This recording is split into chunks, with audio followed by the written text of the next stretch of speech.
আল্লাহ রাসূল বলছেন এদের উপরে অভিশাপ, এদের উপরে অভিশাপ। যারা নখ বড় করে তাদের উপরে অভিশাপ, যারা পরচুলা মাথায় দিয়ে খোপা বড় করে তাদের উপরে অভিশাপ, যারা ভুরু তুলে চিকন করে তাদের উপরে অভিশাপ, যারা দাঁত ছিলে চিকন করে তাদের উপরে অভিশাপ, যারা উঁচু স্যান্ডেল পরে নিজেকে উঁচু দেখায় তার উপরে অভিশাপ, যারা ব্রেসিয়ার বসে নিজেকে কম বয়সের দেখায় তাদের উপরে অভিশাপ, যারা পুরুষের জুতা স্যান্ডেল পরে পোশাক পাতি পরে শার্ট প্যান্ট পরে ওদের উপরে অভিশাপ, ওদের উপরে অভিশাপ, ওদের উপরে অভিশাপ। তে মেয়ে শিক্ষিতা হলো কি? এ তো ডান পা আগে পরে জুতা পরতে হবে না বাম পা পরতে হবে সেটা জানে না।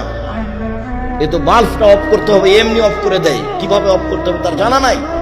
এই ছেলে তোমার মাকে জিজ্ঞাসা করো আজকে, যদি বলতে না পারে তাহলে বলিও যে আব্দুর রাজাক সাহেব আপনাকে খালা বলে ডাকতে বলেছে। খালা, আপনি মায়ের দায়িত্ব পালন করেন না, সেই জন্য আমাকে মা বলতে নিষেধ করেছে। তোমার মা এটা আমি নিশ্চিত বুঝি, এটা আমিও জানি যে এটা তোমার মা, কিন্তু আমি দুঃখিত, আমার খুব কষ্ট হয় তুমি ওকে মা বলবে কেন।